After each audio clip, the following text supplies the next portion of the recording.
Monsoon قریب ہے اور محکمہ موسمیات کی پیشگوئی کے بعد کراچی ایئرپورٹ سمیت تمام اداروں کو الرٹ کر دیا گیا۔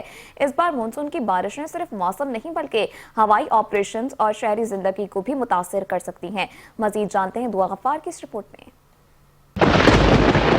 میں ہلکی ہواؤں اور بادلوں کی آمد نے موسم کو کچھ دیر کے لیے خوشگوار بنا دیا تھا۔ سندھ کے مختلف علاقوں میں بارشیں بھی شروع ہو چکی ہیں، جس کے بعد کراچی کے شہریوں کو بھی بارش کی امید بندھی تھی۔ تاہم اب شیر قائد میں مرطوب موسم کے باعث گرمی کی شدت میں دوبارہ اضافہ دیکھا جا رہا ہے۔ محکمہ موسمیات نے 27 جون کو کراچی میں گرج چمک کے ساتھ بارش کی پیشگوئی کی ہے۔ ممکنہ بارش کے پیش نظر جناح انٹرنیشنل ایئرپورٹ پر الرٹ جاری کر دیا گیا ہے۔ پاکستان ایئرپورٹس اتھارٹی نے تمام اداروں کو ہدایت کی ہے کہ مونسون کے دوران حفاظتی اقدامات مکمل رکھے جائیں۔ برڈز کنٹرول ٹیم کو متحرک کیا جا رہا ہے، جبکہ ایئر سائٹس پر موجود ساز و سامان کو محفوظ بنانے کی ہدایت بھی جاری کر دی گئی ہے تاکہ کسی بھی ممکنہ ہنگامی صورتحال سے نپٹا جا سکے۔ شہریوں کو مشورہ دیا گیا ہے کہ وہ آئندہ دنوں میں موسم کی ممکنہ شدت کی پیش نظر احتیاطی تدابیر اختیار کریں اور غیر ضروری سفر سے